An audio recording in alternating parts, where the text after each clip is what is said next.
This is Dr. Elliot Realsteen, and I have a PhD in gerontology, theater, and most importantly, a PhD in street. The millennial generation is soft, but that is not news to anyone. It seems basically everyone with eyes and ears is aware of this fact. But do you know who else is soft? The two generations that preceded the millennials, Generation X and the baby boomers. And unfortunately, these three soft generations make up approximately 63% of the population and are occupying most of the positions of power in the world at the moment.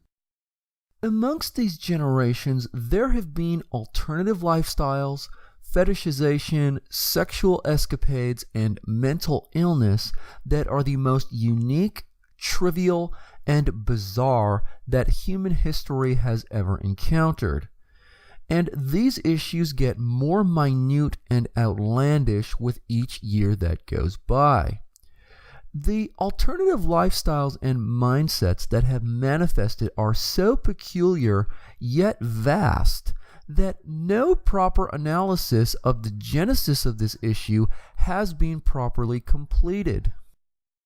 The origin of this problem and subsequent exacerbation is actually quite easy to pinpoint, and the answer lies in the history of our species.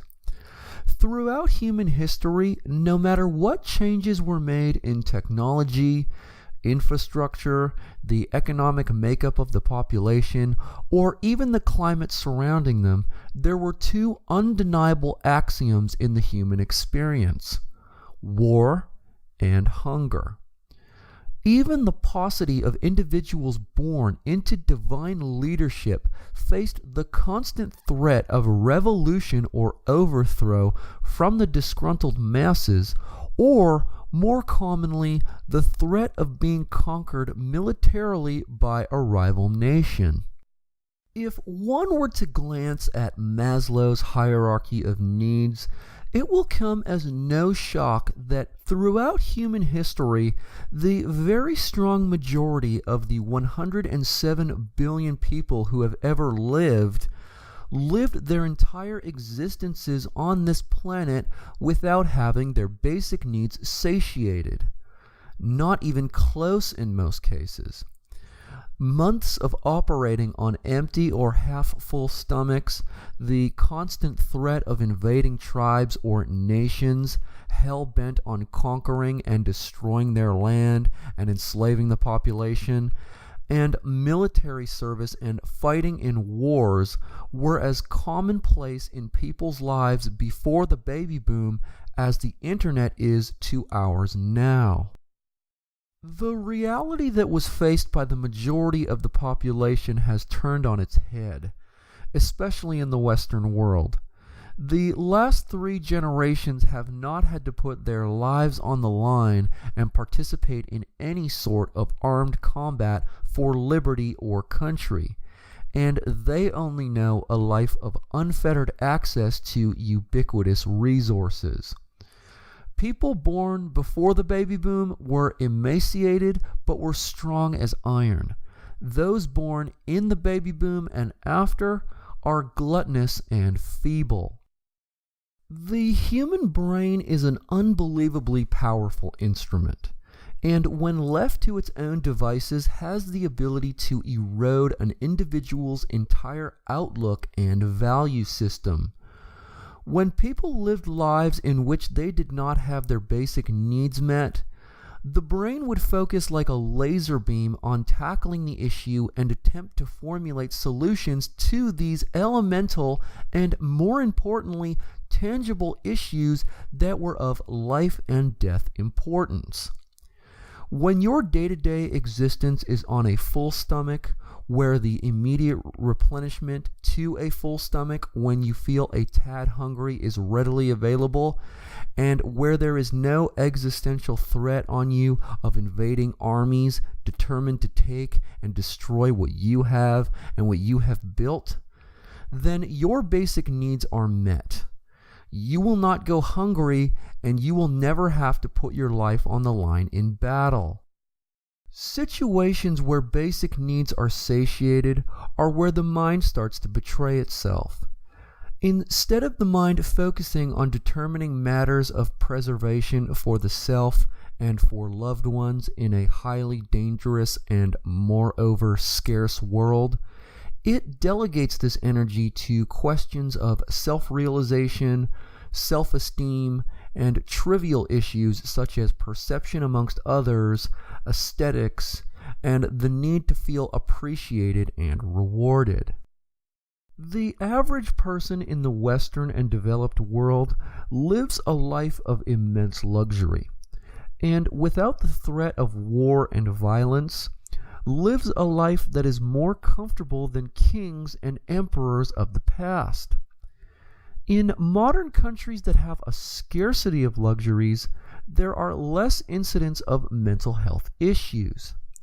In fact, the most developed and luxurious nation in the world, in the history of the world, the United States of America, has the most incidents of individuals suffering from mental health issues. Developed nations where the majority of the populace has its basic needs met have populations with greater mental health issues and also populations with large subsets containing abnormal conditions. For instance, there are not many people in Madagascar suffering from this. I think about acting like a baby every day. For me, it's a big part of my life. It's something you can go to bed doing. I like to have a bottle each night when I go to bed, and gotta have my pacifier. Stanley might be 31 years old, but for the past 18 years, he's gone to remarkable lengths to remain young at heart. Not many people in Laos suffering from this. My name is Nathaniel. I'm 27 years old, and I'm in a serious relationship with my car. Morning, baby. Not many in Tunisia with this. Of the ritual joining of Linda Ducharme and Bruce Chance. Love is a gift given to us by the gods. That which is truly eternal is a binding of life and love. Linda, please place your hand upon Bruce. I tie you, flesh to steel. Linda, please repeat after me. I, Linda, take you, Bruce. I, Linda, take you, Bruce. In this sacred marriage. In this sacred marriage. I pledge to you my heart. I pledge to you my heart. My body. My body. And my spirit. And my spirit. Not many in Bolivia who have this. I went blind on purpose, but I don't feel it was a choice. BIID means that you have a need to be disabled in some way. In my case, it was a need to go blind. Because drain cleaner was easily available to me, I went with that. I laid down on the sofa and he sat next to me. Dropped 2 drops into each eye. In contemporary times, people living in developing nations have minds that are concerned with satiating basic health and safety needs. Therefore, their brain power and energy is not focused on non-essential matters such as self-definition and satisfying obscure sexual and lifestyle proclivities, like it is in the developed world. The baby boomer, Generation X, and millennial mind has been developed within a milieu of safety and overabundance.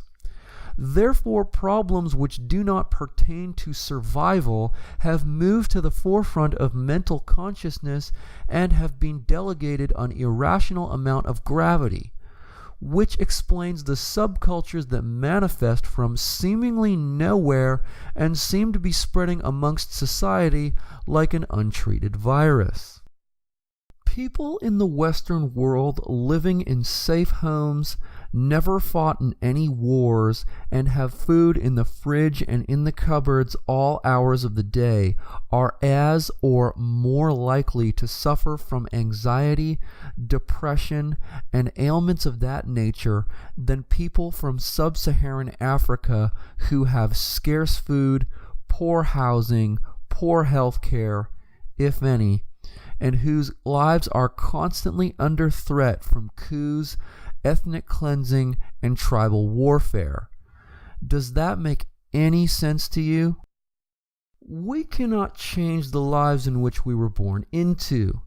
And if you were born in a developed world where your basic needs are never an issue of not being fulfilled, then to lessen the likelihood you will fall into the trap of having your mind play tricks on itself, maybe you should give thanks once in a while for the things you have and the essential things you take for granted that millions all over the world scratch and claw every damn day for.